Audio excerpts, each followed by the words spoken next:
Hello dear students, rotational motion chapter की इस शानदार जर्नी की ये 5वें नंबर की वीडियो है और आज की वीडियो बहुत ही ज्यादा इंपॉर्टेंट वीडियो है। आज की इस वीडियो में हम पढ़ने वाले हैं नॉर्मल रिएक्शन के बारे में। अब आप कहेंगे कि सर नॉर्मल रिएक्शन के बारे में तो हम लोगों ने already Newton's laws of motion में पढ़ा है, इतने सारे क्वेश्चंस हम लोगों ने सॉल्व किए, बहुत सारे फ्री बॉडी डायग्राम्स में हमने नॉर्मल रिएक्शन को शो किया, नॉर्मल रिएक्शन से रिलेटेड क्वेश्चन सॉल्व किए। तो हाँ, आपकी बात ठीक है, बट नॉर्मल रिएक्शन के बारे में अभी तक हम लोगों ने जितना अभी कुछ पढ़ा है वो आधा अधूरा है। तो आज हम लोग नॉर्मल रिएक्शन के बारे में दो इंपॉर्टेंट कॉन्सेप्ट्स क्लियर करेंगे। कॉन्सेप्ट यूज होगा रोटेशनल इक्विलिब्रियम का, बार बार हम कैलकुलेट करेंगे टॉर्क, बट कॉन्सेप्ट क्लियर करेंगे किसका? नॉर्मल रिएक्शन का।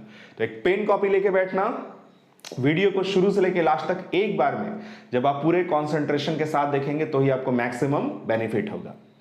तो नॉर्मल रिएक्शन के बारे में हम लोगों ने क्या पढ़ा है कि जब भी दो ऑब्जेक्ट्स, दो सरफेसेस परस्पर कांटेक्ट में आके एक दूसरे को प्रेस करते हैं तो उनके बीच एक इलेक्ट्रोमैग्नेटिक फोर्स लगता है। इसे ही हम फिजिक्स की दुनिया में क्या बोलते हैं? Normal reaction. तो अगर इस ऑब्जेक्ट का मास m है तो इस पे सबसे पहला फोर्स लगेगा mg, वर्टिकली डाउनवर्ड, जिससे ये इस सरफेस को प्रेस करेगा। तो प्रेस करेगा मींस व्हाट? दोनों के बीच में एक फोर्स लगेगा। तो अगर हम इसका फ्री बॉडी डायग्राम बना रहे हैं तो इस m मास के ब्लॉक ने इस सरफेस को प्रेस किया, यानी ऐसे फोर्स लगाया, तो उसका जो रिएक्शन होगा उसको हम यहां पे ऐसे ड्रॉ करते हैं और हम बोलते हैं कि ये by the surface on this block normal reaction है। Normal reaction electromagnetic in nature होता है। नॉर्मल रिएक्शन जैसे टेंशन का जो नेचर है वो हमेशा पुलिंग नेचर में लगता है, अवे फ्रॉम द बॉडी, और नॉर्मल रिएक्शन का जो नेचर है वो पुशिंग नेचर होता है, ऐसा लगता है ये बॉडी को पुश कर रहा है। ये सब कुछ हम लोग पढ़ चुके हैं। यहां मैं आपको क्या बताना चाहता हूं कि नॉर्मल रिएक्शन के बारे में जो दो कॉन्सेप्ट हम लोगों ने पढ़े हैं वो आज की इस वीडियो में थोड़े से उसमें मॉडिफिकेशंस होंगे। हम ये समझेंगे कि वो जो हम लोगों ने पढ़ा था वो आधा अधूरा था। पहला कॉन्सेप्ट हमने क्या पढ़ा था कि नॉर्मल रिएक्शन हमेशा कॉमन टेंजेंट के परपेंडिकुलर लगता है। ऐसा ही हम लोग नॉर्मल रिएक्शन हमेशा शो करते हैं। अगर इस स्फीयर का भी मास m है तो mg वर्टिकली डाउनवर्ड, और यहां से ऐसे लगेगा नॉर्मल रिएक्शन n ऊपर। तो नॉर्मल रिएक्शन हम हमेशा कैसे शो करते थे? कॉमन टेंजेंट के परपेंडिकुलर। बट अब हमें ऐसे केसेस मिलने वाले हैं जिनमें देख के सीधे सीधे आप नहीं बता पाओगे कि नॉर्मल रिएक्शन की डायरेक्शन एक्चुअली में किधर होगी। उन केसेस को बोलते हैं हिंज केसेस। क्या बोलते हैं? Hinge cases. हिंज मतलब कब्जा होता है, अभी बताते हैं आपको हिंज के बारे में। तो पहली चीज जो नॉर्मल रिएक्शन के बारे में हम लोगों ने वहां पढ़ी थी वो यहां सीधे सीधे अप्लाई नहीं होगी। हमें यहां देख के नहीं पता चल पाएगा कि नॉर्मल रिएक्शन की डायरेक्शन एक्चुअली में किधर होगी। दूसरी चीज, नॉर्मल रिएक्शन का जो पॉइंट ऑफ एप्लीकेशन है और उसकी जो एक्शन लाइन है वो हमेशा हम सेंट्रल पॉइंट से पास करवाते हुए बनाते थे। नॉर्मल रिएक्शन हम यहां से या यहां से नहीं बनाते थे। नॉर्मल रिएक्शन हम कहां से बनाते थे? उसकी जो एक्शन लाइन है वो कहां से पास करवाते थे? सेंटर ऑफ मास वाले पॉइंट से। बट ऐसा भी जरूरी नहीं है, बहुत सारे ऐसे केसेस भी आज की इस वीडियो में हम देखेंगे जिसमें नॉर्मल रिएक्शन का जो पॉइंट ऑफ एप्लीकेशन है या जो उसकी एक्शन लाइन है वो सेंट्रल पॉइंट से पास नहीं होगी। कई बार स्टूडेंट्स को लगता है कि हमेशा normal reaction centre of mass है या सेंट्रल पॉइंट से ही पास होगा हर सिचुएशन में। ऐसा नहीं है। तो इन दो कॉन्सेप्ट्स को हम आज की इस वीडियो में समझने वाले हैं। तो पेन कॉपी लेके बैठना, नोट्स भी प्रिपेयर करते रहना। तो जो भी लोग नोट्स बनाते हैं हेडिंग डालें। हेडिंग क्या है? हेडिंग है हिंज फोर्स, या आप इसको हिंज रिएक्शन भी बोल सकते हैं। अब ये हिंज क्या होता है? जैसे सपोज कोई रॉड है, रॉड के अगर एक एंड को हमें फिक्स करना हो तो उसको फिक्स करने की बहुत सारी टेक्निक्स अवेलेबल है। या कोई मशीन है या कोई ब्रिज है, कोई ट्रस है या किसी भी भारी भरकम मशीन का कोई पार्ट है, उसको अगर एक एंड पे हमें फिक्स करना है तो फिक्स करने के लिए बहुत सारी टेक्निक्स यूज की जाती हैं, है ना। तो फिक्स करने में एक होता है हिंज सपोर्ट, एक होता है फिक्स्ड सपोर्ट, और भी इस तरह के बहुत सपोर्ट्स होते हैं। जब आप सिविल इंजीनियरिंग पढ़ोगे तो या फिर अगर आप पॉलिटेक्निक करोगे तो वहाँ जो सिविल इंजीनियरिंग के कोर्सेज होते हैं उनमें ये सारी चीज़ें पढ़ाई जाती हैं। तो फिलहाल यहाँ हिंज का क्या मतलब है? जैसे सपोज ये कोई ऐसे क्लिप है, इसमें आपने एक रॉड डाला, यहां एक होल किया, रॉड में भी होल किया और यहां भी होल किया, और इसमें एक नट लगा के इधर से बोल्ट से टाइट कर दिया, नट बोल्ट टाइट कर दिया। तो अब ये क्या होगा, ज्यादा टाइट नहीं किया, इतना टाइट नहीं कि हिलना नहीं है इसे, हल्का सा टाइट किया ताकि ये इस पॉइंट के अबाउट ऐसे ऐसे रोटेट कर सके। तो ये पॉइंट अब इधर उधर कहीं जा नहीं सकता, ये पॉइंट हो गया है फिक्स, और इस पॉइंट के अबाउट ये रॉड ऐसे रोटेट कर सकता है, इसको ही बोलते हैं हिंज। तो हिंज बेसिकली एक सपोर्ट है जो किसी भी रॉड में या किसी भी मशीन के पार्ट में या किसी भी ब्रिज के पार्ट में हम एक एंड को फिक्स करने के लिए वैसा सपोर्ट लगाते हैं। अब हिंज पे रिएक्शन कैसा होगा वही हमें आज की इस वीडियो में डिटेल में समझना है। तो हिंज का कॉन्सेप्ट क्लियर हो गया। हिंज मतलब कब्जा होता है, जैसे आपके दरवाजे में भी कब्जा लगा होगा, उसी के अबाउट आपका दरवाजा ऐसे ऐसे मूव करता है। तो हिंज में कैसे रिएक्शन होगा, कैसे फोर्स लगेगा, उसको सीधे एक न्यूमेरिकल से समझने की कोशिश करते हैं। तो देखो, सपोज ये आपने लिया एक रॉड और यहां पे इसको कर दिया हिंज। इसको पॉइंट ऑफ पाइवोट भी बोलते हैं। पाइवोट पॉइंट मतलब इस पॉइंट के अबाउट ये ऐसे ऐसे रोटेट कर सकता है, कोई डाउट नहीं है इसमें। अब हमने क्या किया, इस वाले एंड को ऐसे खींचा और इतना खींचा कि ये जो रॉड है वो वर्टिकल से अल्फा डिग्री का एंगल बनाने लगे, यानी रॉड की पोजीशन हो गई ऐसे। और हमने इस वाले एंड को एक स्ट्रिंग से कनेक्ट करके, एक हॉरिजॉन्टल स्ट्रिंग से कनेक्ट करके यहां पे ऐसे बांध दिया। तो अब ये रॉड मूव नहीं हो सकती, पूरी रॉड स्टेशनरी स्टेट में है। यहां पे क्या किया गया है, हिंज किया गया है। ये क्या है, ये स्ट्रिंग है। हमें क्या निकालना है, हमें हिंज रिएक्शन निकालना है। और सिर्फ हिंज रिएक्शन ही नहीं, हम इसमें स्ट्रिंग में टेंशन भी कैलकुलेट करेंगे। और इस रॉड का जो वेट है वो है W। तो अगर इसका फ्री बॉडी डायग्राम बनाए तो उसका वेट W मिड पॉइंट से एक्ट करेगा। ये एंगल क्वेश्चन में गिवन है, ये एंगल है अल्फा। स्ट्रिंग में टेंशन भी लगेगा, स्ट्रिंग में टेंशन होगा T away from the body.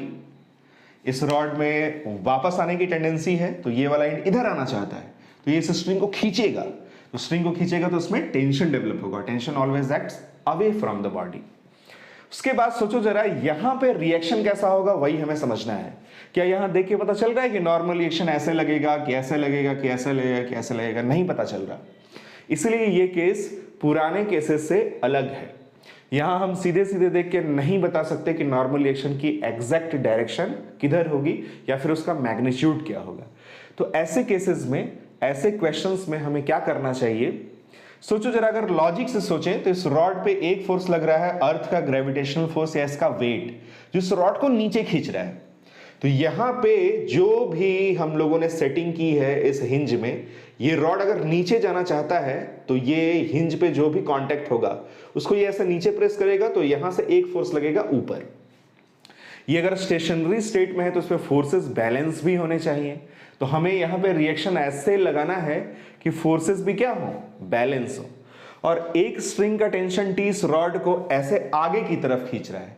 तो अगर यहां पे ये रॉड ऐसे आगे जाने की कोशिश करेगा तो एक फोर्स यहां ऐसे पीछे के डायरेक्शन में लगेगा। मतलब हिंज के सारे क्वेश्चन सॉल्व करने में हमें एक अकेला रिएक्शन फोर्स न लगा के दो परपेंडिकुलर डायरेक्शंस में हमेशा फोर्स लगाना चाहिए।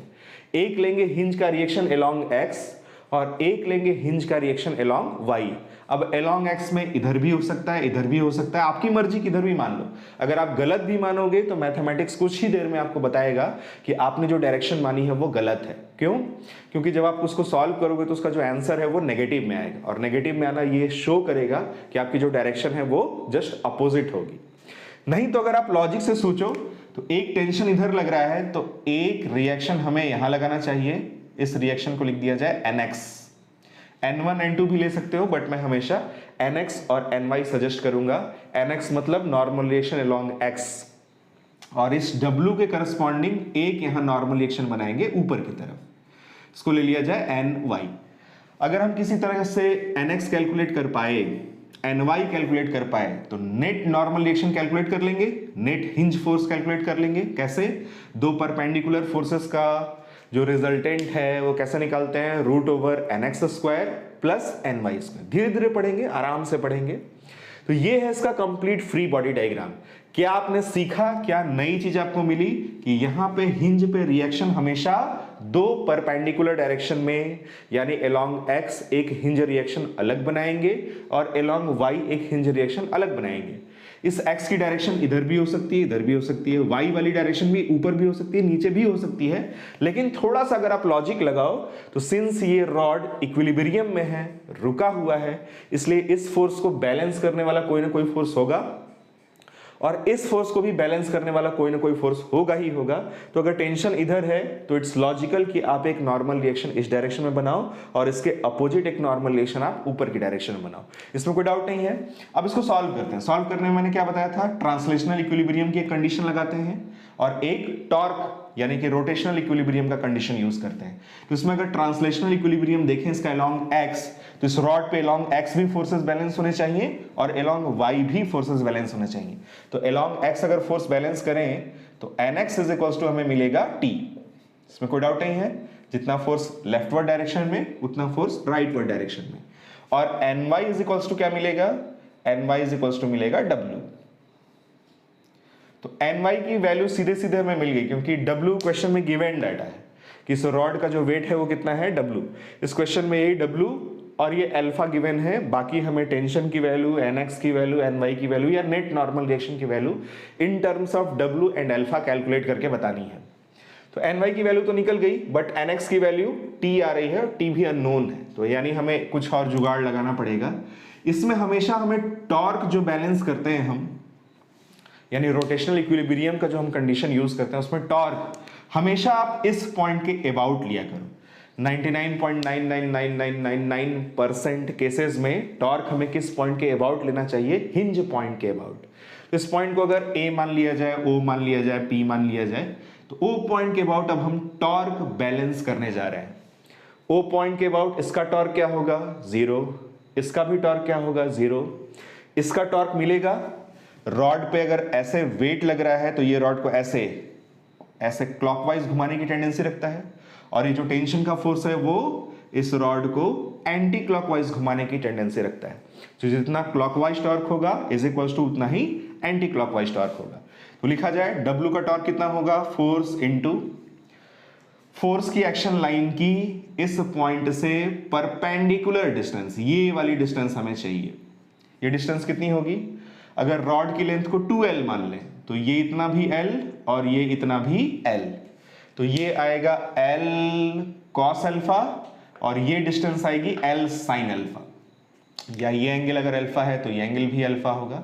यहीं से कर लो component, L cos alpha L sin alpha, तो ये हो गया W यानी फोर्स, फिर फोर्स की एक्शन लाइन की उस पॉइंट से परपेंडिकुलर डिस्टेंस, ये आया L sin अल्फा। इसमें कोई डाउट नहीं है, इज इक्वल्स टू, अब इस टेंशन T का टॉर्क कैलकुलेट करते हैं, T इंटू इस T की एक्शन लाइन की इस पॉइंट से परपेंडिकुलर डिस्टेंस चाहिए, यानी ये डिस्टेंस चाहिए हमें, ये परपेंडिकुलर डिस्टेंस। ये कितनी होगी, रॉड की टोटल लेंथ 2L, 2L इस लाइन के साथ कितना एंगल बना रहा है, अल्फा, तो इस डायरेक्शन में क्या कंपोनेंट आएगा, 2L cos अल्फा। कोई डाउट नहीं है, ये लेंथ आएगी 2L cos अल्फा। कुछ निपटेगा, L से L निपट गया और L की जरूरत भी नहीं, क्वेश्चन में गिवन भी नहीं था। तो यहां से सीधे सीधे T निकाला जाए, T की वैल्यू कितनी आएगी, W by 2 sine alpha by cos alpha यानी tan अल्फा। ये निकल गया टेंशन। बट हमसे इस क्वेश्चन में टेंशन नहीं पूछा है, हमसे पूछा है कि हिंज द्वारा इस रॉड पे टोटल कितना रिएक्शन फोर्स लगेगा। उसके लिए आपको nx अलग कैलकुलेट करना होगा, ny अलग कैलकुलेट करना होगा, फिर नेट फोर्स निकालेंगे। तो t की वैल्यू को अगर हम यहां पुट कर दें तो यहां से हमें nx की वैल्यू मिल जाएगी, वो आएगी इसी t के इक्वल यानी w बाई 2 tan अल्फा। अब हम नेट फोर्स निकालने जा रहे हैं, net hinge force. Net hinge force क्या होगा, N is equals to square root NX square plus NY square. NX की वैल्यू ये रही W बाई 2 tan अल्फा इसका स्क्वायर प्लस NY क्या है, NY सीधे सीधे W है, W का स्क्वायर। इसको सॉल्व कर लोगे, ये सॉल्व हो जाएगा। यहाँ पे फिजिक्स का काम होता है खत्म। इसके बाद जो भी कुछ है वो ट्रिग्नोमेट्री है। सॉल्व कर लेते हैं थोड़ा सा और। स्क्वायर रूट, इसका स्क्वायर करेंगे तो ये आएगा W square by 4 tan square alpha plus ये भी होगा डब्ल्यू स्क्वायर। इसमें से चाहे तो आप डब्ल्यू स्क्वायर बाई 4 कॉमन ले सकते हैं। डब्ल्यू स्क्वायर बाई 4 अगर आप कॉमन लेंगे तो डब्ल्यू बाई 2 उसका स्क्वायर रूट आएगा बाहर और स्क्वायर रूट हमें मिलेगा। यहां से डब्ल्यू स्क्वायर बाई 4 आपने कॉमन लिया तो यहां बचा सिर्फ tan square alpha plus W square आपने कॉमन ले लिया है, बाई 4 भी आपने कॉमन लिया है तो ये ऊपर 4 हमें मिलेगा। ये आएगा हमारा फाइनल आंसर। सॉल्व कर लेना। वैसे भी इसको अगर आप अंदर ले जाओगे तो डब्ल्यू स्क्वायर बाई 4 अंदर जाएगा, इसमें मल्टीप्लाई होगा W square by 4 tan square alpha plus W square by 4 का जब यहां मल्टीप्लाई करोगे तो 4 से 4 कैंसिल हो जाएगा, वो आ जाएगा। तो पहला क्वेश्चन आई होप आपको क्लियर हुआ होगा कि कैसे हिंज फोर्स के क्वेश्चन को डील करते हैं, कैसे nx अलग लगाया जाता है और ny अलग लगाया जाता है। इसके कुछ क्वेश्चन और सॉल्व करेंगे तब जाके धीरे धीरे आपका कॉन्सेप्ट क्लियर होगा। तो अगला क्वेश्चन करते हैं। अगला क्वेश्चन भी ऐसा ही है। फिर से एक रॉड होगा, एक इंड पे हिंज्ड होगा और दूसरे इंड को किसी न किसी तरीके से टिका के रखा जाएगा और आपसे हिंज फोर्स की वैल्यू पूछी जाएगी। अगला क्वेश्चन लेते हैं। अगले क्वेश्चन में भी एक रॉड है ए बी, वो अपने एक इंड ए पे हिंज्ड है। ये है पॉइंट ए, ये है पॉइंट बी। इस रॉड के इस दूसरे वाले इंड बी को एक स्ट्रिंग से ऐसे कनेक्ट किया जाता है और क्वेश्चन में ये गिवन है कि रॉड का जो वेट है वो है W, तो ये यहां मिड पॉइंट से एक्ट करेगा ऐसे। और क्वेश्चन में ये भी कहा जा रहा है कि ये रॉड हॉरिजॉन्टल से और ये स्ट्रिंग भी हॉरिजॉन्टल से सेम एंगल थीटा बनाता है। क्वेश्चन में हमें क्या फाइंड आउट करना है कि यहां पे आप नेट हिंज फोर्स कैलकुलेट करके बताओ, ए पॉइंट पे रिएक्शन बताओ। तो इस क्वेश्चन को आप कैसे सॉल्व करेंगे? ऐसे क्वेश्चन भी हमें आगे मिलेंगे जिसमें अभी तो ये रॉड स्टेशनरी स्टेट में है, ऐसा भी क्वेश्चन हमें मिलेगा जब रॉड मूविंग होगा, मतलब रॉड को ऐसे छोड़ दिया जाएगा, वो ऐसे रोटेट करेगा और उस केस में भी हमें यहाँ पे हिंज फोर्स कैलकुलेट करके बताना होगा। कॉन्सेप्ट यही होगा, बस वहां थोड़ा सा torque is equals to I alpha वाला भी हो सकता है कि फॉर्मूला यूज हो जाए। तो वैसा क्वेश्चन आगे मिलेगा तो आगे देखेंगे।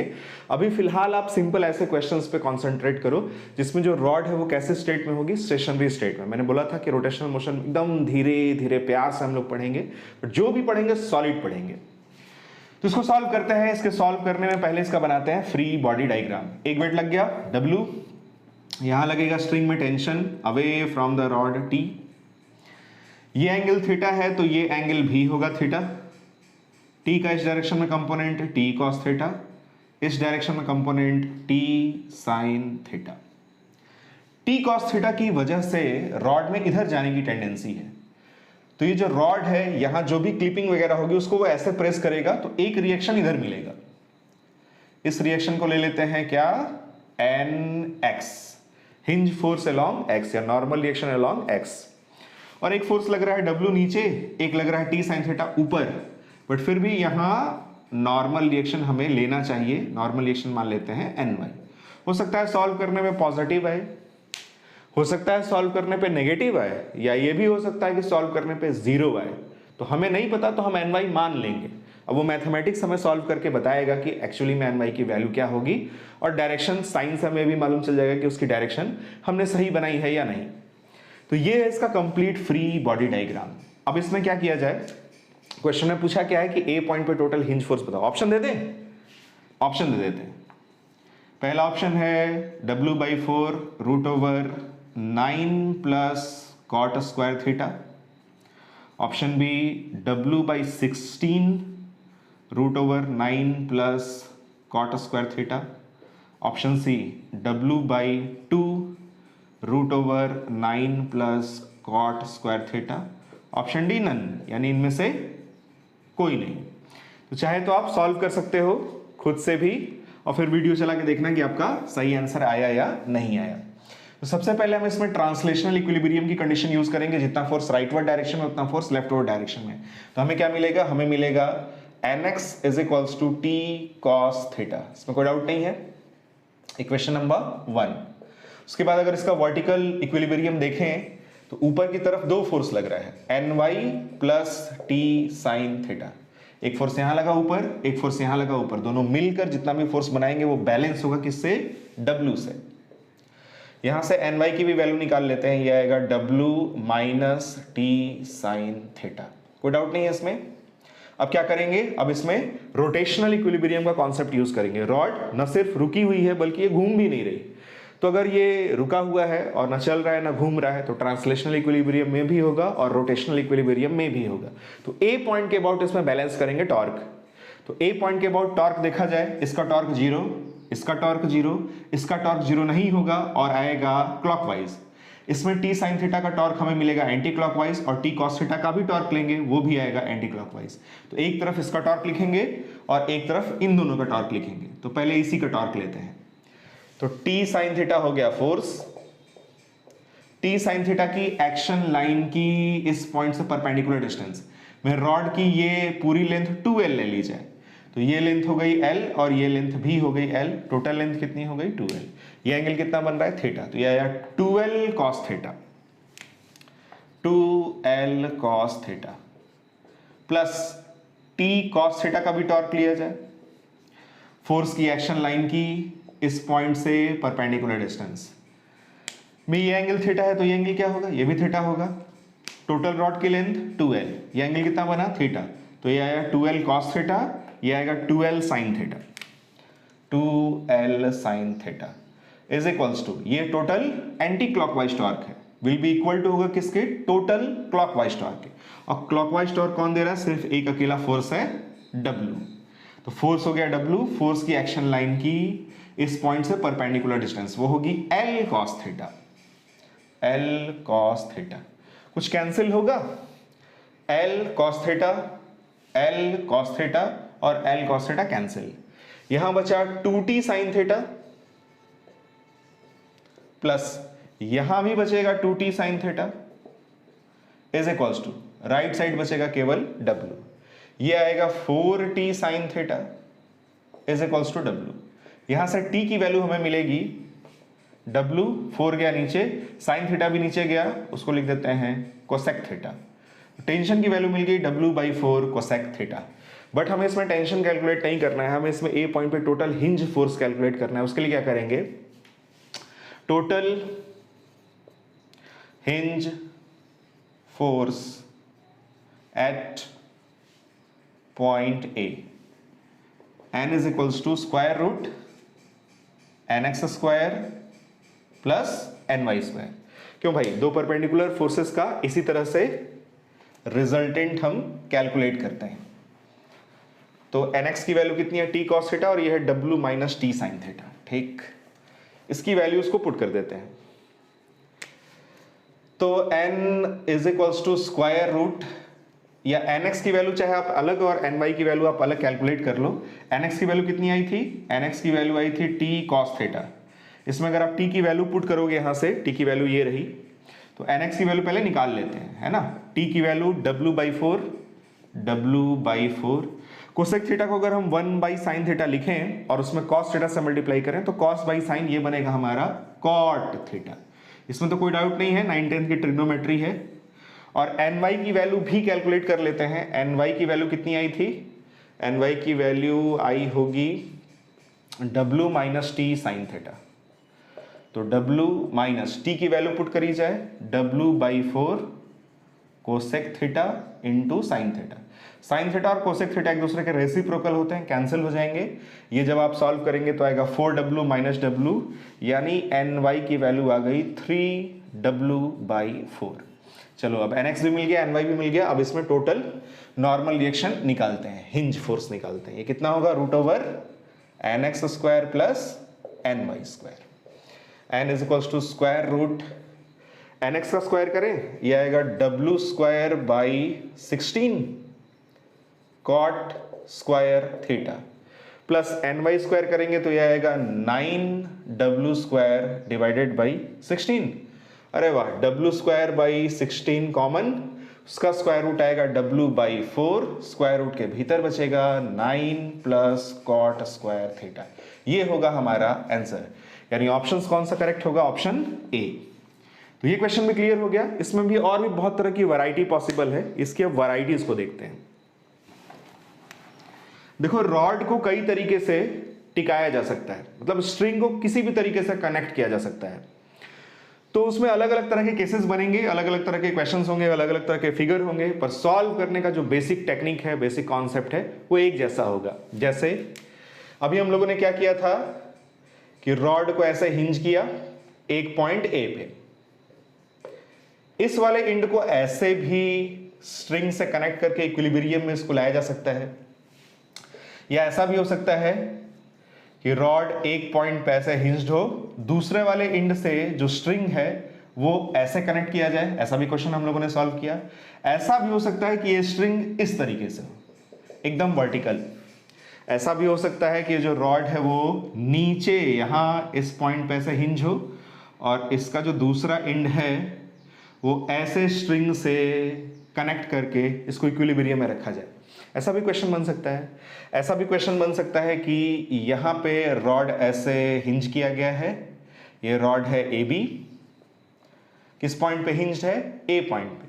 बी पॉइंट को टिकाने के लिए हमने क्या किया, यहां से एक स्ट्रिंग ले गए और यहां पे हमने इसको कनेक्ट कर दिया। ये स्ट्रिंग है, ये रॉड है, ऐसे भी रॉड टिक सकती है।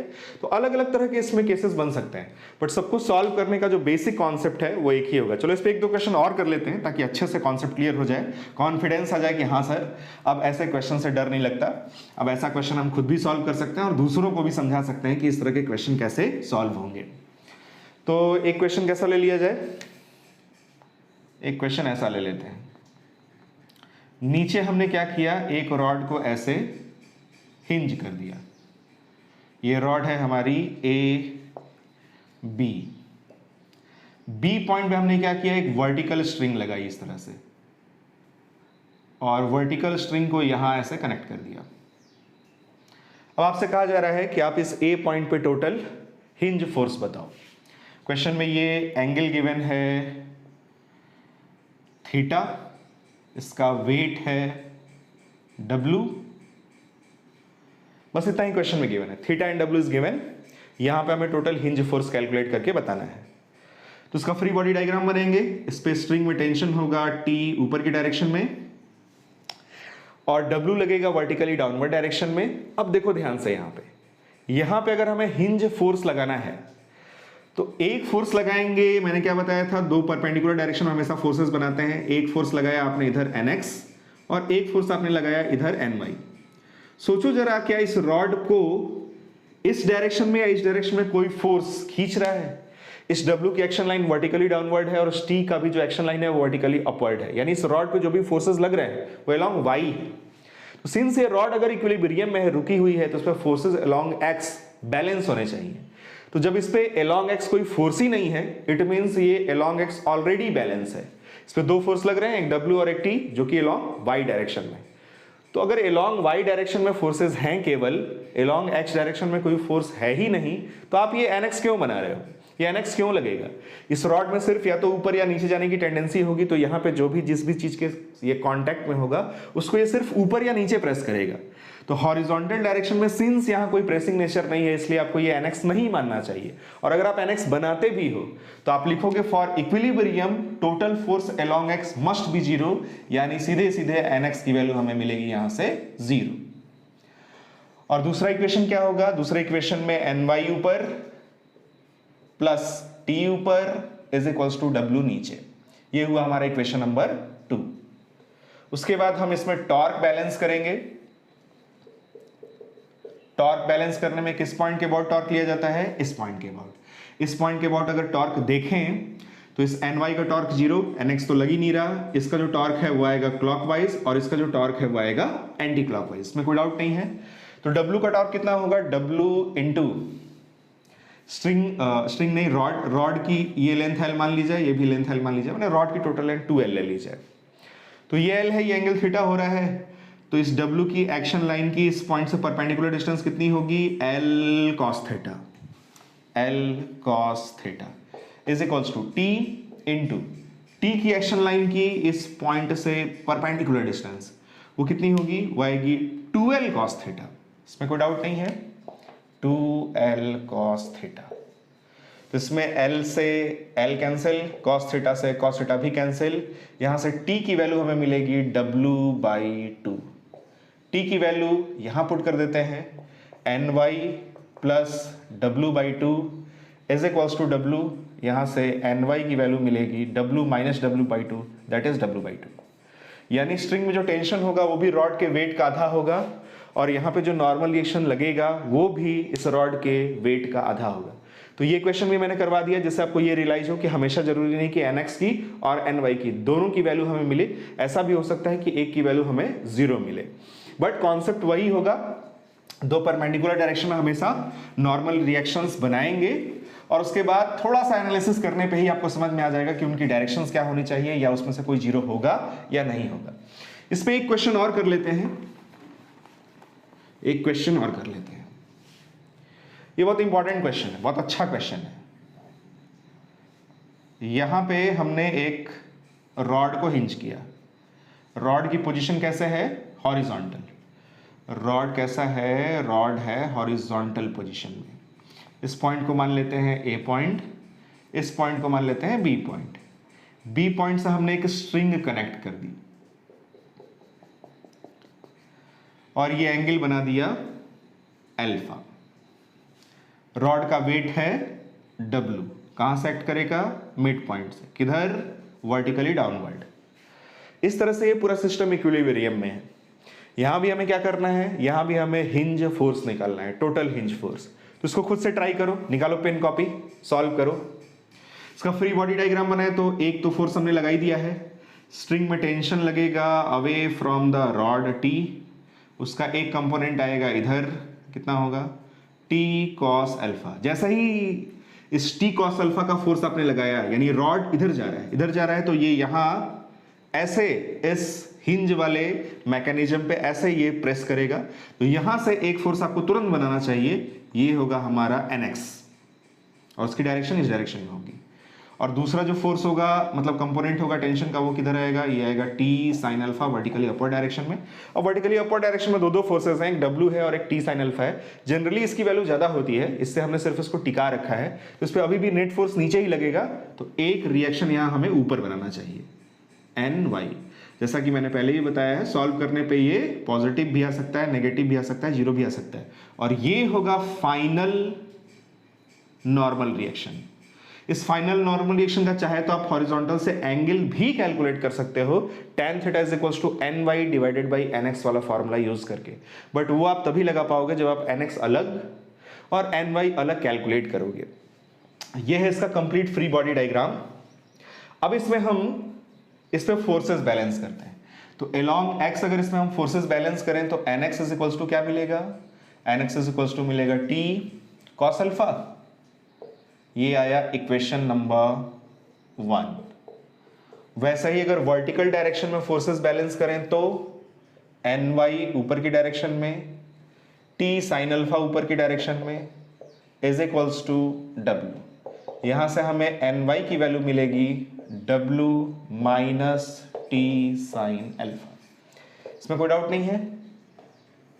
अब उसके बाद इसमें इसका रोटेशनल इक्विलिब्रियम कंसिडर किया जाए और टॉर्क बैलेंस किया जाए किस पॉइंट के अबाउट, A पॉइंट के अबाउट। तो A पॉइंट के अबाउट इसका टॉर्क 0, इसका टॉर्क 0, ये तो उनका रिजल्टेंट ही है, इसका भी टॉर्क 0। तो W का टॉर्क आएगा W इंटू W की एक्शन लाइन की इस पॉइंट से परपेंडिकुलर डिस्टेंस, सीधे सीधे यही डिस्टेंस होगी, इस डिस्टेंस को ले लेते हैं L।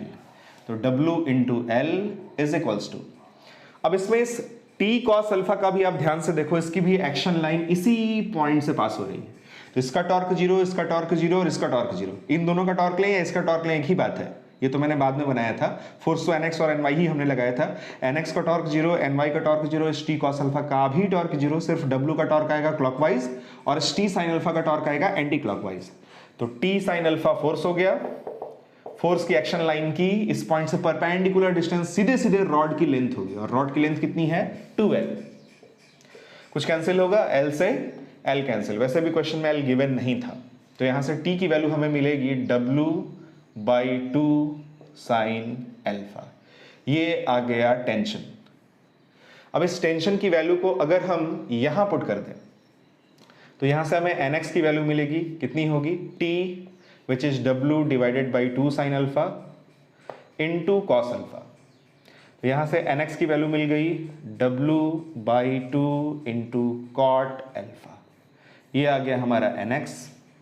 उसी तरह से इस t की वैल्यू को हम सेकेंड इक्वेशन में, सेकेंड डब्बे में पुट कर देते हैं, तो यहां से हमें मिल जाएगा ny की वैल्यू, W माइनस t की value W/2 sine alpha into, ये भी साइन अल्फा है, साइन अल्फा से साइन अल्फा कैंसिल, यहां से ny की वैल्यू मिलेगी W माइनस W/2 यानी W/2। ny भी मिल गया, तो nx मिल गया, ny मिल गया। तो आप चाहे तो ये थीटा भी पता कर सकते हैं, कैसे, tan theta is equals to ny divided by nx। ये करके सॉल्व कर लेना, theta is equals to tan inverse जो भी आएगा वो एंगल होगा। यहाँ मैंने जनरल क्वेश्चन लिया है W अल्फा। अगर ऐसे क्वेश्चन बनाया जाए कि भाई 10 kg की रॉड है, 20 kg की रॉड है, ये एंगल 45 डिग्री है, 60 डिग्री है, तो यहाँ न्यूमेरिकल वैल्यू मिलेगी, एंगल मिलेगा हमें। तो ये आई होप आप सॉल्व कर लेंगे। अब इसमें टोटल नॉर्मल रिएक्शन कैलकुलेट करते हैं। टोटल नॉर्मल रिएक्शन कैलकुलेट करने के लिए फिर वही कॉन्सेप्ट यूज करेंगे, √nx² प्लस ny²। ये आखिरी क्वेश्चन है। आई होप आपको अब ऐसे क्वेश्चन सॉल्व करने में कभी भी कोई प्रॉब्लम नहीं होगी। तो टोटल हिंज फोर्स कितना आएगा, √nx² प्लस ny²। ये आ गया n is equals to √nx² करें, ये आ गया W²/4 cot² alpha plus ny² आएगा W²/4।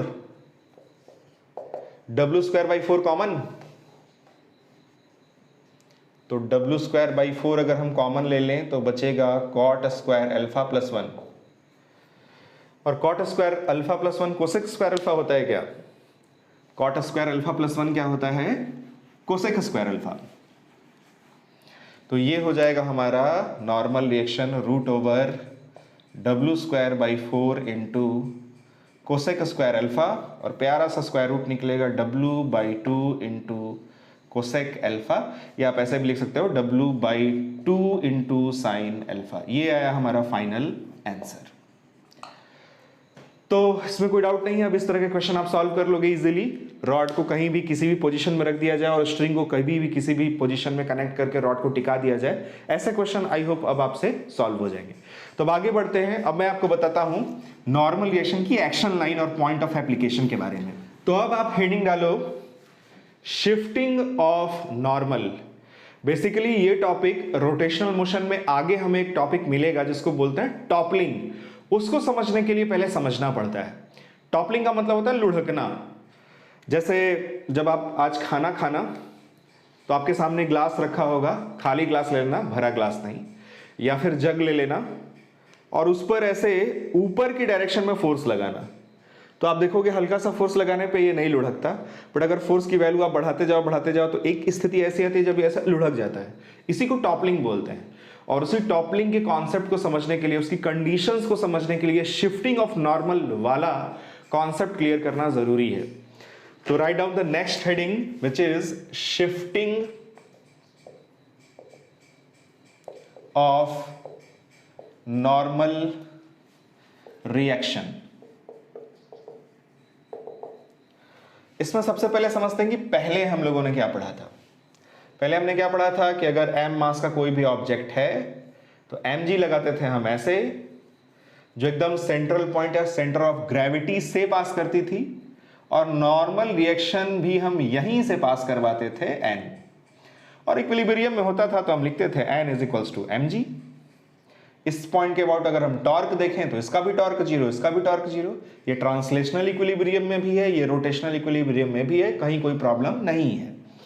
बट अब ध्यान से देखो आप, सपोज ये एक क्यूब है, क्या है, क्यूब। इस क्यूब पे आपने ऊपर के टॉप मोस्ट पॉइंट पे ऐसे एक फोर्स लगाया हॉरिजॉन्टल, और फोर्स की वैल्यू है W/4, जहां W इसका वेट है। इसकी डायमेंशंस भी गिवन है, मान लो ये है A, क्यूब है तो ये भी कितना होगा A। ध्यान रहे ये आपको दिख रहा है स्क्वायर, बट ये है क्यूब, यानी एक 3 डायमेंशनल ऑब्जेक्ट है। ये इसका फ्रंट व्यू है। अगर इसका एक्चुअल फिगर बनाया जाए 3 डायमेंशन में तो फिगर कुछ ऐसा होगा। एक्चुअली में इस तरह का कोई आइटम है।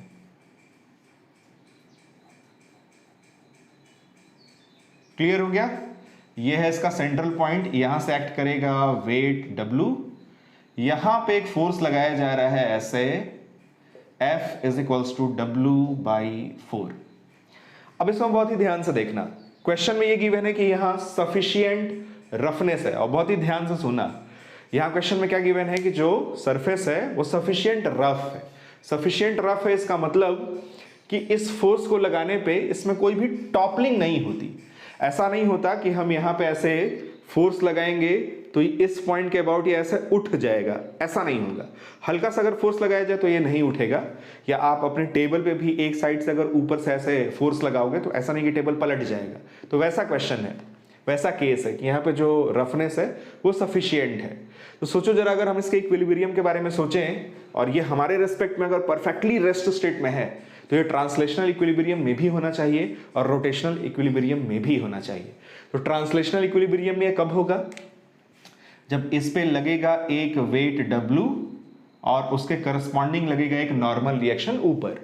नॉर्मल रिएक्शन को अभी फिलहाल मैं यहीं से पास करता हुआ ऐसे बना देते हैं। ये है हमारा नॉर्मल रिएक्शन जो कि अभी गलत होने वाला है। अभी आप इसको फील करोगे कि यहां से नॉर्मल रिएक्शन कभी पास हो ही नहीं सकता। तो नॉर्मल रिएक्शन अभी तक तो हम लोग ऐसा ही बनाते थे और अभी तक जैसा बनाते थे वैसा ही अभी भी बना देते हैं। तो इस पे ट्रांसलेशनल इक्विलिब्रियम दिख रहा है, फोर्सेज अलोंग y बैलेंस है, जितना फोर्स नीचे उतना फोर्स ऊपर। इक्वेशन लिखना होगा तो लिख भी देंगे, n is equals to W। वैसे ही फोर्स लगाया आपने ऐसे, तो क्या होगा, यहां इसके लोअर सरफेस पे जो इसके ग्राउंड के कांटेक्ट में है लगेगा फ्रिक्शन। कौन सा friction? Static friction. Static friction Fs। Roughness sufficient है तो सिंपली Fs लगाएंगे, Fs मैक्स मत लगा देना। स्टैटिक फ्रिक्शन का नाम सुनते ही कुछ लोग सीधे Fs मैक्स ही लगा देते हैं। अरे नहीं भाई, हमेशा हर केस में Fs मैक्स नहीं लगता। तो ये Fs बैलेंस होगा इस F से और ये W बैलेंस होगा N से, इसमें कोई डाउट नहीं है।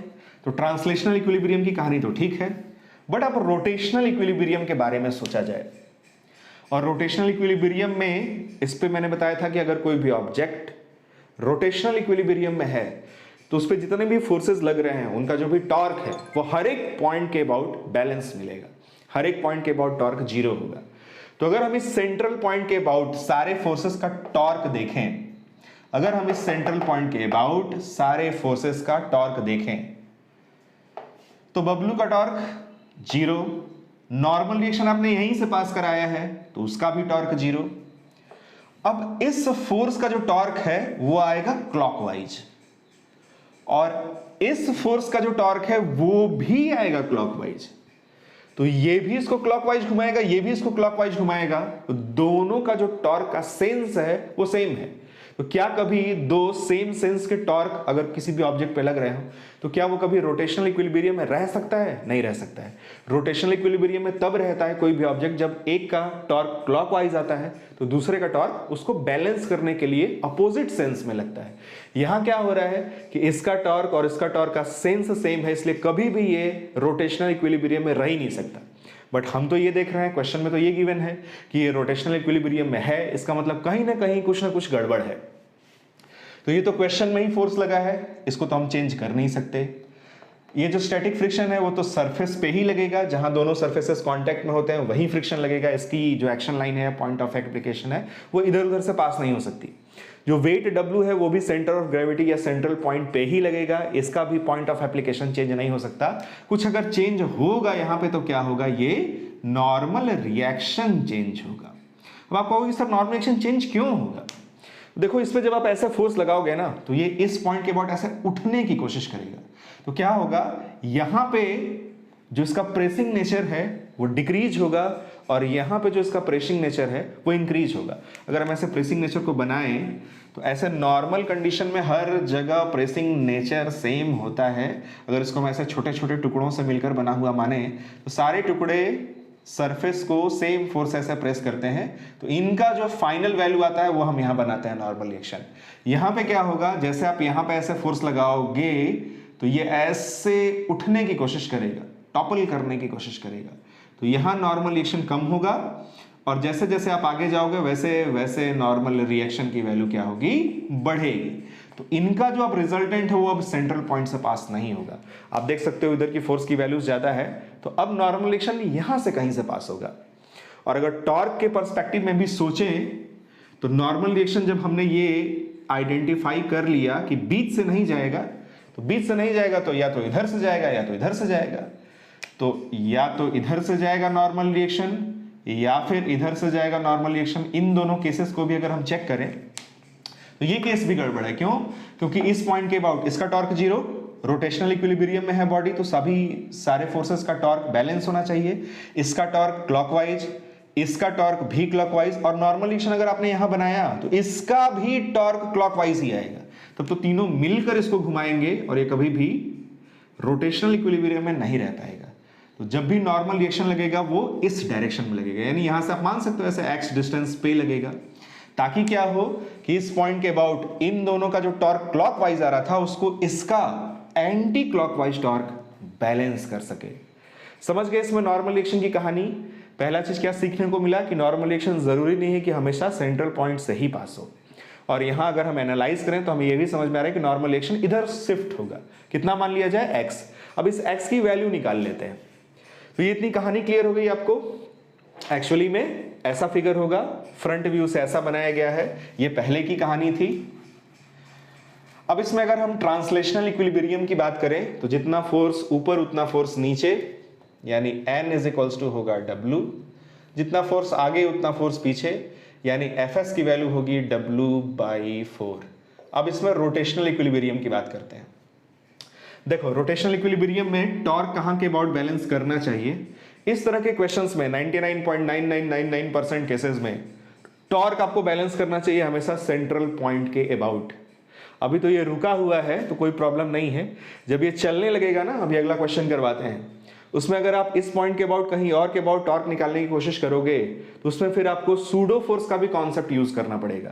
तो उसके झंझट से बचने के लिए हमें हमेशा क्या करना चाहिए? सेंट्रल पॉइंट के अबाउट टॉर्क बैलेंस करना चाहिए। तो सेंट्रल पॉइंट के अबाउट टॉर्क बैलेंस करते हैं। इसका टॉर्क 0, कितने फोर्स दिख रहे हैं आपको? 4।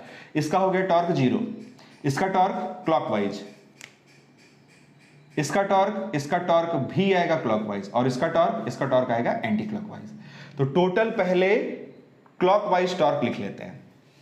फोर्स हुआ Fs, फोर्स की एक्शन लाइन की इस पॉइंट से परपेंडिकुलर डिस्टेंस होगी इसके इस साइड की लेंथ की आधी, यानी a/2, प्लस ये फोर्स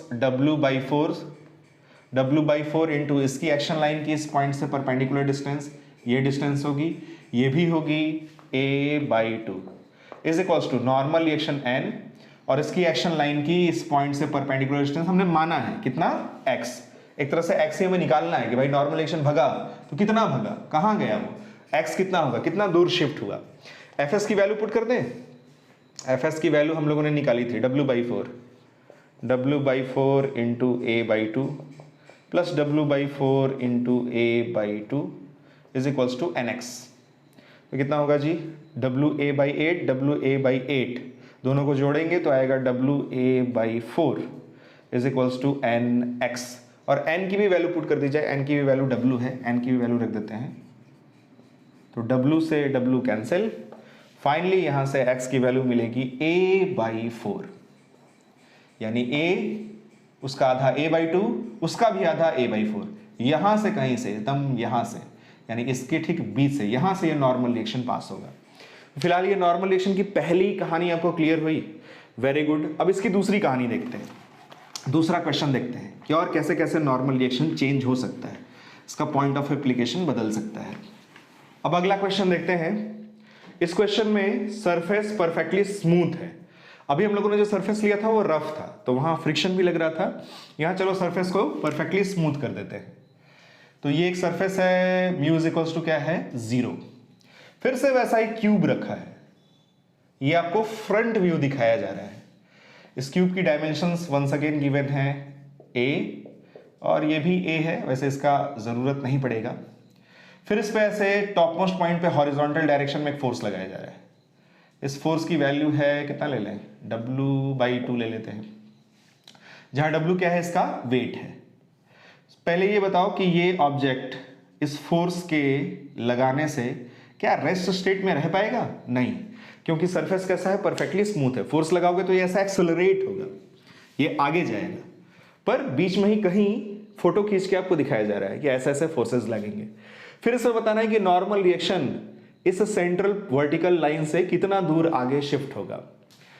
तो इसमें भी नॉर्मल रिएक्शन हम बनाएंगे ऊपर की तरफ। अब यहां से भी आप पास करवा सकते हो, यहां से भी और यहां से भी। तो हमें इसमें क्या समझना है कि इसमें पहली बात, यहां पे ट्रांसलेशनल इक्विलिब्रियम नहीं है। यहां पे ये ऑब्जेक्ट ऐसा एक्सेलरेट करेगा, मान लेते हैं ए एक्सेलरेशन से। एक क्वेश्चन में ए भी डेटा गिवन है तो उसको ए नॉट मान लेते हैं। तो एक तो इसका जो इक्वेशन हम लिखेंगे वो लिखेंगे F is equals to ma से, फोर्स का इक्वेशन, एक्सेलरेशन का इक्वेशन। और एक अगर हम इसमें वर्टिकल डायरेक्शन में फोर्सेस बैलेंस होंगे, क्योंकि इसका मोशन जब भी होगा हॉरिजॉन्टल डायरेक्शन में होगा, हॉरिजॉन्टल डायरेक्शन में एक्सेलरेट होगा, तो हॉरिजॉन्टल डायरेक्शन में ये फोर्स का इक्वेशन लिखेंगे F is equals to mass times acceleration. Force कितना लगा, W/4, मास कितना होगा, वेट का फॉर्मूला होता है mg, यहां से मास बनेगा W/g और इंटू एक्सेलरेशन a0, W से W कैंसिल, a0 की वैल्यू आएगी g/4। ये आगे की तरफ g/4 से एक्सेलरेट होगा। वर्टिकल डायरेक्शन में फोर्सेस बैलेंस होंगे, इसमें भी नॉर्मल रिएक्शन बनाएंगे, तो नॉर्मल रिएक्शन की वैल्यू हमें मिलेगी n is equals to W। But since ये ऐसे ही आगे एक्सेलरेट हो रहा है, ये ऐसे टॉपल नहीं कर रहा है, मतलब ये घूम नहीं रहा है, यानी ये रोटेशनल इक्विलिब्रियम में है, ट्रांसलेशनल इक्विलिब्रियम में नहीं है, बट किस इक्विलिब्रियम में है, रोटेशनल इक्विलिब्रियम में है। तो रोटेशनल इक्विलिब्रियम में होने के लिए फिर से ध्यान से देखना, इस पॉइंट के अबाउट टॉर्क अगर हम बैलेंस करें तो इसका टॉर्क 0, इसका टॉर्क हमें मिलेगा। ये जो फोर्स है वो इस पॉइंट के अबाउट क्लॉकवाइज टॉर्क देता है। तो अगर ये ऑब्जेक्ट रोटेशनल इक्विलिब्रियम में है तो इसके क्लॉकवाइज टॉर्क को कैंसिल करने के लिए एक एंटी क्लॉकवाइज टॉर्क होना ही होना चाहिए। वो किसका होगा, वो किसका होगा, नॉर्मल रिएक्शन का होगा। तो नॉर्मल रिएक्शन बना देते हैं, यहां पे ऐसे लगा n और ये डिस्टेंस मान लिया जाए कितना, x। तो इस पॉइंट के अबाउट अब इसका टॉर्क क्लॉकवाइज और इसका टॉर्क एंटी क्लॉकवाइज, दोनों बैलेंस होंगे, तो ये घूमेगा नहीं, इस फोर्स की वजह से g/4 एक्सेलरेशन से ये आगे ऐसे एक्सेलरेट होगा। तो टॉर्क बैलेंस करें, मैंने क्या कहा था, हमेशा टॉर्क किस पॉइंट के अबाउट बैलेंस करना चाहिए, सेंट्रल पॉइंट के अबाउट। अगर इस पॉइंट के अबाउट आप टॉर्क लोगे या इस पॉइंट के अबाउट आप टॉर्क लोगे तो उसमें एक और प्रॉब्लम होगी। जब आप इस पॉइंट के अबाउट इस ऑब्जेक्ट को देखोगे तो अब ये पॉइंट मूविंग कंडीशन में है। ये सारी बातें कोई बताता नहीं है जनरली। ये पॉइंट किस कंडीशन में होगा, मूविंग कंडीशन में, मूविंग में भी एक्सेलरेटिंग कंडीशन में, तो उसका फ्रेम ऑफ रेफरेंस हो जाएगा नॉन इनर्शियल। तो उसके रिस्पेक्ट में जब आप फोर्सेस बनाओगे तो उस पर एक सूडो फोर्स भी लगाना पड़ेगा और उसका भी टॉर्क लेना पड़ेगा। तो उस झंझट से बचने के लिए आपको क्या करना चाहिए कि इस पॉइंट के अबाउट टॉर्क लेना चाहिए। अगर सूडो फोर्स लगा भी तो उसका भी जो एक्शन लाइन है वो यहीं से पास होगा, उसका टॉर्क हो जाएगा 0, यानी सूडो फोर्स के बारे में हमें सोचना ही नहीं है। तो इस पॉइंट के अबाउट टॉर्क बैलेंस करते हैं, इसका टॉर्क 0, इसका टॉर्क कितना आएगा, फोर्स है W/2 इंटू फोर्स की एक्शन लाइन की इस पॉइंट से परपेंडिकुलर डिस्टेंस, वो होगा A/2 is equals to normal reaction n, और इसकी एक्शन लाइन की इस पॉइंट से परपेंडिकुलर डिस्टेंस वो होगा x। हमने ये माना है। n की वैल्यू भी क्वेश्चन में, मतलब हम लोगों ने सॉल्व करी है, n की वैल्यू w के इक्वल है, तो n की वैल्यू भी पुट कर देते हैं, WA/4 is equals to W into x, W से W कैंसिल, यहां से x की वैल्यू हमें मिलेगी A/4। ये क्वेश्चन भी सॉल्व हो गया, ये क्वेश्चन भी समझ आया। अब इसमें एक केस और देखते हैं।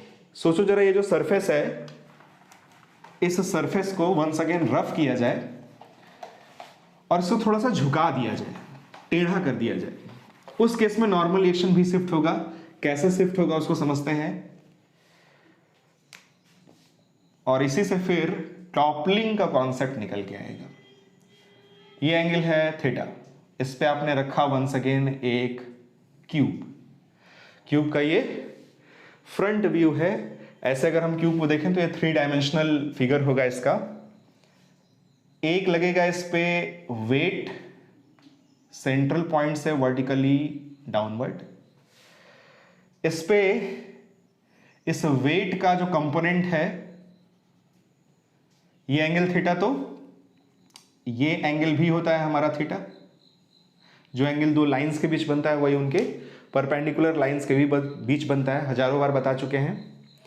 ये हॉरिजॉन्टल लाइन इसका परपेंडिकुलर वर्टिकल, ये इंक्लाइंड प्लेन वाली लाइन उसका परपेंडिकुलर, ये डॉटेड लाइन मैंने खींची है। तो अगर यहाँ एंगल थीटा है तो ये वाला बनने वाला एंगल भी आपका थीटा ही होगा। तो W का एक कंपोनेंट आएगा इधर, ये होगा W cos थीटा, और एक कंपोनेंट होगा इधर W sin थीटा। अब इसमें एक नॉर्मल रिएक्शन भी हम पहले बनाते थे और उसको कहाँ से पास करवाते थे, यहाँ से। बट मैंने कहा था कि जो भी कुछ हम लोगों ने नॉर्मल रिएक्शन के बारे में पढ़ा था वो कंप्लीटली ट्रू नहीं था। तो अब इसमें समझते हैं, यहाँ भी क्वेश्चन में गिवन है कि सफिशिएंट फ्रिक्शन। फ्रिक्शन कैसा है, सफिशिएंट, यानी ये नीचे नहीं सरक रहा और टॉपल भी नहीं कर रहा। तो इससे पीछे की साइड क्या लगेगा, ऐसे लगेगा यहाँ पे फ्रिक्शन। कौन सा फ्रिक्शन लगेगा, स्टैटिक फ्रिक्शन, Fs। अब सोचो जरा, अगर हम इसका इक्विलिब्रियम कंसीडर करें तो जितना फोर्स अलोंग द इंक्लाइंड ऊपर उतना फोर्स नीचे, Fs की वैल्यू हमें मिलेगी W sin थीटा। और अभी हम इसमें एक नॉर्मल रिएक्शन भी बनाएंगे। तो नॉर्मल रिएक्शन बैलेंस होगा किससे, W cos थीटा से। तो नॉर्मल रिएक्शन की वैल्यू में तो कोई प्रॉब्लम नहीं है, ये W cos थीटा होगा। W को आप mg भी लिख सकते हैं, mg cos theta, mg sin theta. अब यहां पे हमें फिर से इसके रोटेशनल इक्विलिब्रियम के बारे में सोचना है। अगर हम इसके रोटेशनल इक्विलिब्रियम के बारे में सोचें और इस पॉइंट के अबाउट टॉर्क देखें, तो इसका टॉर्क जीरो, इसका टॉर्क जीरो, मतलब इन दोनों का टॉर्क ऑलरेडी जीरो, क्योंकि इसी का हमने एक कंपोनेंट ये और एक कंपोनेंट ये किया है। लेकिन इस Fs का हमें टॉर्क मिलेगा। इस Fs का इस क्यूब पे जो टॉर्क होगा वो ऐसे होगा, एंटी क्लॉकवाइज। उसको बैलेंस करने के लिए किसी न किसी फोर्स का क्लॉकवाइज टॉर्क हमें मिलना चाहिए। तो इसका टॉर्क तो मिलने से रहा, ये तो हमेशा सेंट्रल पॉइंट से ही लगेगा, इसका टॉर्क हमेशा जीरो होगा। तो जो नॉर्मल रिएक्शन है उसकी एक्शन लाइन यहां से पास ना होके यहां से कहीं से पास होगी, यहां कहीं लगेगा ऐसे नॉर्मल रिएक्शन। और मान लेते हैं ये जो डिस्टेंस है वो कितनी है, x। इसका जो डायमेंशन है वो गिवन है, a इसका हर एक साइड की लेंथ है। ये अब समझ में आ रहा है आपको कि ये नॉर्मल रिएक्शन इस तरफ क्यों शिफ्ट हो रहा है, इस पॉइंट के अबाउट। अब अगर हम टॉर्क बैलेंस करें तो इसका जो टॉर्क होगा वो एंटी क्लॉकवाइज होगा और इसका जो टॉर्क है वो क्लॉकवाइज होगा, तब ये बॉडी रोटेशनल इक्विलिब्रियम में आएगी। तो अब इसका टॉर्क कंसीडर करते हैं इस पॉइंट के अबाउट। इस पॉइंट के अबाउट अगर टॉर्क दिया जाए Fs का, तो Fs का टॉर्क कितना होगा, फोर्स Fs इंटू फोर्स की एक्शन लाइन की इस पॉइंट से डिस्टेंस, ये डिस्टेंस होगी आधी, यानी कि a/2 is equals to normal reaction का टॉर्क हुआ force normal reaction n into इस फोर्स की एक्शन लाइन की इस पॉइंट से परपेंडिकुलर डिस्टेंस, ये डिस्टेंस होगी x। इसमें Fs की वैल्यू और n की वैल्यू यहां से पुट कर देते हैं, W sin theta into a/2 is equals to W cos theta into x। कोई डाउट नहीं है इसमें, W से W कैंसिल, यहां से x की वैल्यू हमें मिलेगी a/2 sin theta divided by cos theta, यानी कि tan theta. A very very important point, इसी के नीचे आप IMP नोट लिखना। IMP नोट क्या लिखना है, इफ थीटा इंक्रीजेस, अगर थीटा की वैल्यू को लगातार क्या किया जाए, बढ़ाया जाए। थीटा की वैल्यू को अगर आप ग्रेजुअली इंक्रीज करते चले जाओगे तो थीटा की वैल्यू बढ़ने से tan थीटा की वैल्यू भी बढ़ेगी, और tan थीटा की वैल्यू बढ़ेगी तो x भी बढ़ेगा। x क्या है, नॉर्मल रिएक्शन का पॉइंट ऑफ एप्लीकेशन का डिस्टेंस है सेंट्रल पॉइंट से। तो x अगर बढ़ेगा इसका मतलब नॉर्मल रिएक्शन और बाहर की तरफ शिफ्ट होगा, और नॉर्मल रिएक्शन जब शिफ्ट होते होते एकदम कॉर्नर पे पहुंच जाता है ना, और उससे जैसे ही बाहर जाता है वैसे ये जो बॉडी है वो ऐसे टॉपल कर जाती है। जैसे देखो ये आपने रखा है ऐसे, इसको अगर ऐसे झुकाते जाएं झुकाते जाएं झुकाते जाएं तो एक पॉइंट ऐसा आएगा जब ये इस पॉइंट के अबाउट ऐसे टॉपल कर जाएगा। ऐसा भी हो सकता है कि यहाँ रफनेस कम हो और आप इसको झुकाना शुरू करो, तो ऐसा हो सकता है ये टॉपल करने की बजाय, लुढ़कने की बजाय, लुढ़कने से पहले स्लाइड करने लगे। तो इसमें बड़े इंपॉर्टेंट केसेस बनते हैं, बहुत इंपॉर्टेंट इसमें फिजिक्स इसमें पढ़ने को हमें मिलती है कि स्लाइडिंग पहले होगा कि टॉपलिंग पहले होगा, या टॉपलिंग बाद में होगा कि स्लाइडिंग बाद में होगा, कौन सी चीज पहले ऑकर करेगी और उनकी क्या कंडीशंस होगी। तो इसको आप देखेंगे अगली वीडियो में। सिस्टमैटिकली मैंने वीडियोस को डिजाइन किया है, आप एक के बाद एक वीडियोस देखते चले जाएंगे तो आपको रोटेशनल मोशन का कॉन्सेप्ट एकदम अच्छे से क्लियर होता चला जाएगा। तो आई होप इस वीडियो में हम लोगों ने जितने भी केसेस पढ़े, जितना भी कॉन्सेप्ट समझा, वो अच्छे से आपको समझ में आया होगा। तो अब मिलेंगे अगली वीडियो में और बात करेंगे टॉपलिंग और स्लाइडिंग की। तब तक पढ़ते